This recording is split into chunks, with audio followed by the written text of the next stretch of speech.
Mga kababayan nating mga senior, kung kayo ay 60 o 605 pataas na ang edad at buwanan, kayong naghihintay sa inyong pensyon, pakinggan ninyo ako ngayon ng mabuti dahil ang impormasyong it was today wrong babigo bay inyong buwan ng Abril, hindi ito chismis, hindi ito haka-haka. Ito ay kumpirmadong impormasyon mula sa mga opisyal na pahayag ng SSS at GSIS at gusto kong ibahagi ito sa inyo ng maliwanag ng maayos tulad ng pagkukwento sa isang mahal na kaibigan. Marami sa ating mga lolo at lola, mga tatay at nanay na retirado na ang hindi alam na may dagdag silang matatanggap ngayong Abril. Minsan kasi ang mga abiso ng gobyerno ay nakalagay sa Ingles, puno ng teknikal na salita at hindi madaling maintindihan ng lahat. Kaya nandito ako para ipaliwanag sa inyo ang lahat mula sa 10,000 regular na pensyon hanggang sa 5,000 na espesyal na bonus. Kung sino ang kwalipikado, kailan ito matatanggap at kung paano ninyo masisigurado na hindi kayo makaligtaan. Dahil ang pera na ito ay pinaghirapan ninyo. Ito ay karapatan ninyo at hindi kayo dapat maiwanan. Magsimula tayo sa pinakamahalagang tanong. Totoo ba ang 10,000 plus 5,000 na bonus? Ang sagot ay oo, ngunit may mga kondisyon. Ang 10,000 ay hindi isang bagong halaga para sa lahat. Para sa mga miyembro ng SS na tumatanggap ng pensyon, ang pinakamababa na buwan ng pensyon sa ilalim ng Republic Act 99 o ang Social Security Act ng 2089 na natili sa 1,000 hanggang 1,400 depende sa bilang ng inyong kontribusyon sa buong buhay ninyo.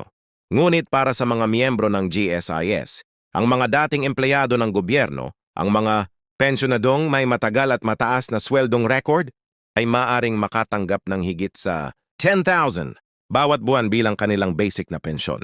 Kaya kung sinasabi ng titulo na 10,000, tinutukoy nito ang karaniwang halaga ng buwanang pensyon ng isang retiradong government employee at ang 5,000 ay ang tinatawag na pension enhancement o ang cash gift na kumpirmado para sa Abril 2025. Huwag kayong matakot. Ipapaliwanag ko ang lahat nito ng sunod-sunod. Pag-usapan natin ang 5,000 na espesyal na bayad. Ang GSIS ay may tinatawag na pension enhancement na inanunsyo noong nakaraang taon at ang implementasyon ay nagsimula ng i-roll out ngayong 2025 para sa mga GSIS pensyonado na nagretiro na bago pa ang taong 2020 at hindi pa nakatatanggap ng anumang dagdag sa kanilang basic pension sa nakalipas na ilang taon. Mayroong espesyal na 5,000 na one-time cash assistance na nakalagay sa pila ngayong Abril. Ito ay hiwalay mula sa inyong regular na buwan ng pension. Ibig sabihin kung tumatanggap kayo ng 12,000 bawat buwan bilang GSIS pensionado, maaari kayong makakuha ng 17,000 ngayong Abril. Ang inyong regular na 12,000 kasama ang 5,000 na dagdag.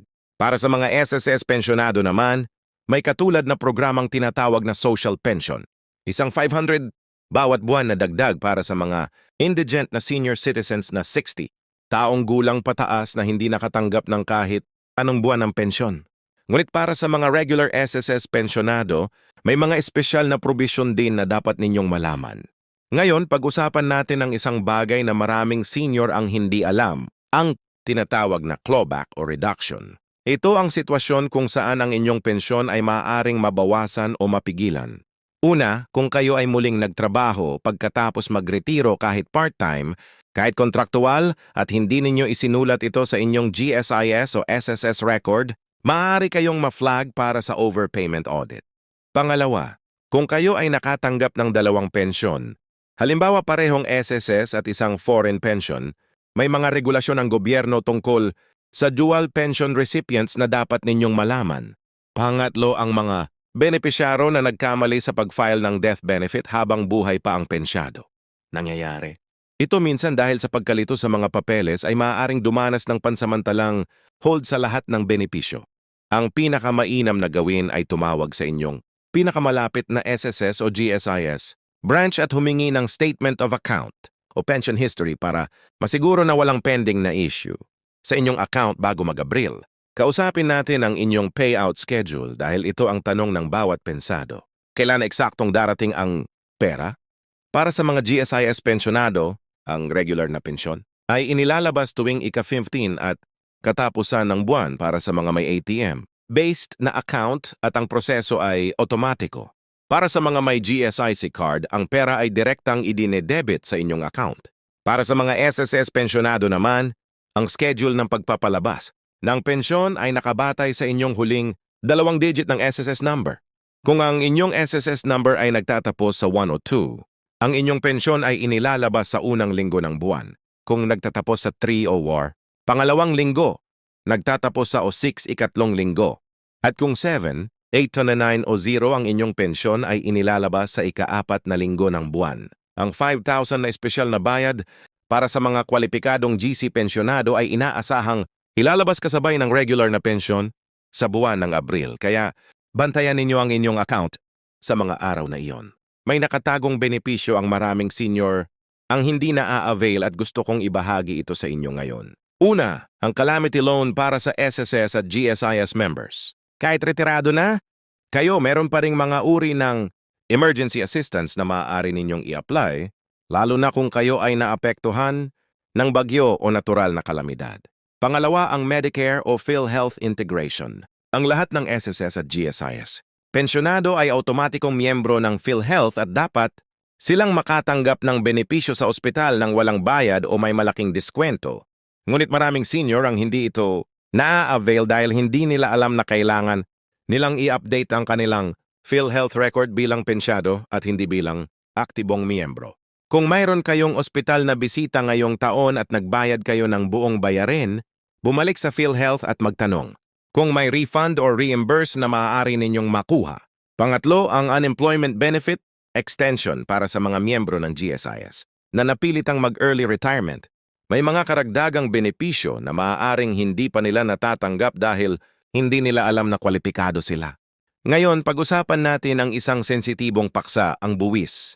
Maraming senior ang nagtatanong, may buwis ba sa aking pensyon sa Pilipinas sa ilalim ng Republic Act 110963 o ang Train Law?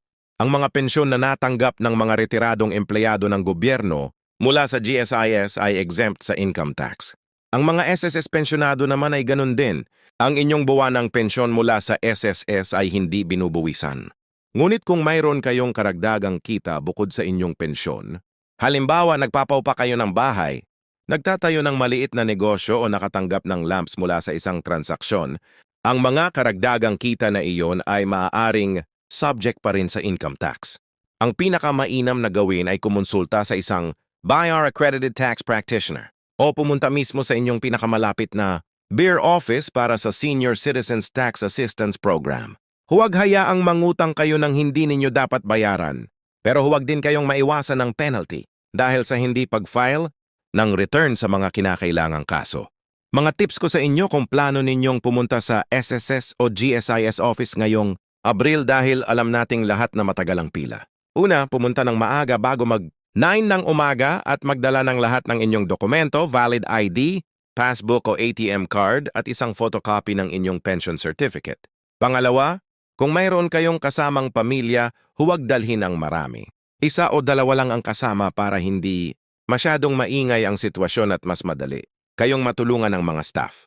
Pangatlo, gamitin ang SSS or GSIS mobile app kung may smartphone kayo.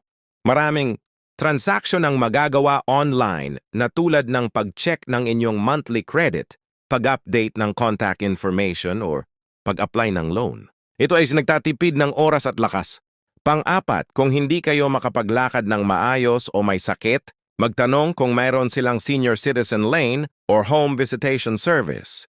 Maraming GSIS branches ay may espesyal na serbisyo para sa mga may kapansanan o matatandang miyembro. Hayaan ninyo akong magsalita ng tapat sa inyo ngayon mula sa puso.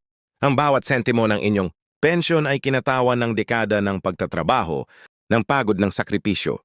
Kayo ay nagbayad ng inyong kontribusyon sa panahon na kailangan ng gobyerno ng lahat. At ngayon oras na ng gobyerno na tuparin ang pangako nito sa inyo. Huwag kayong mahiyang itanong. Huwag kayong matakot na pumunta sa opisina at humingi ng tulong. Kayo ay may karapatang malaman kung ano ang nakukulang sa inyo. At kung may nagsabi sa inyo na hindi na kayo kwalipikado o wala na kayong maaasahan, huwag kayong maniwala agad. Laging humingi ng nakasulat na sagot at laging magtanong ng pangalawa o pangatlong beses kung hindi kayo sigurado sa sagot na inyong natanggap. Para sa inyong payout strategy, kung paano ninyong ma-maximize ang inyong retirement income ngayong Abril at mga susunod na buwan. Narito ang aking mga mungkahi. Una, i-time ang pag-withdraw ng inyong pensyon sa simula ng buwan para may hawak kayong pondo para sa lahat ng inyong pangunahing pangangailangan, gamot, pagkain at utility bills. Pangalawa, kung meron kayong utang sa SSS o GSIS loan, huwag hayaang lumaki pa ito. Tanggalin ang maliit na bahagi bawat buwan at makipag-ugnayan sa loan, restructuring program ng SSGSIS na espesyal para sa mga pensyonado. Pangatlo, kung kayo ay may asawa o anak na depende sa inyo, siguraduhing updated ang inyong beneficiary record dahil kung may mangyari sa inyo, ang benepisyo ay hindi maaaring maibigay kung mali o kulang ang mga dokumento. At panghuli, pag-isipan ng pagbubukas ng isang simpleng time deposit account sa bangko gamit ang inyong pensyon. Kahit maliit na halaga lang, why decided ng karagdagang kita sa pamamagitan ng interes at tinutulungan kayong magtabi para sa hinaharap. Mga minamahal na senyor, bago ko tapusin ang video na ito, nais kong ipaalala sa inyo ang isang simpleng katotohanan. Kayo ay hindi lamang mga tatanggap ng benepisyo. Kayo ay mga bayani ng inyong pamilya at ng inyong komunidad. Ang inyong mga tao ng serbisyo at kontribusyon ay nagbigay ng pundasyon para sa mas magandang kinabukasan ng ating bansa. Ngayong Abril, kung kayo ay kwalipikado sa 10,000 na pension at 5,000 na espesyal na bayad, tanggapin ninyo ito ng buong puso at gamitin ito ng matalino. Ibahagi ninyo ang video na ito sa inyong mga kaibigan, kapitbahay o kasamahan sa senior citizens organization dahil marahil ay mayroon sa kanila na hindi pa nakakaalam ng mga benepisyong ito. At kung mayroon kayong katanungan o nais ninyong ikomento ang inyong karanasan, iwan ninyo ito sa komento sa ibaba. Basahin ko ang lahat at susubukan kong sumagot. Salamat inyong panonood at tandaan kayo ay karapat-dapat baato. Mahal kayo ng Diyos at mahal ko rin kayo.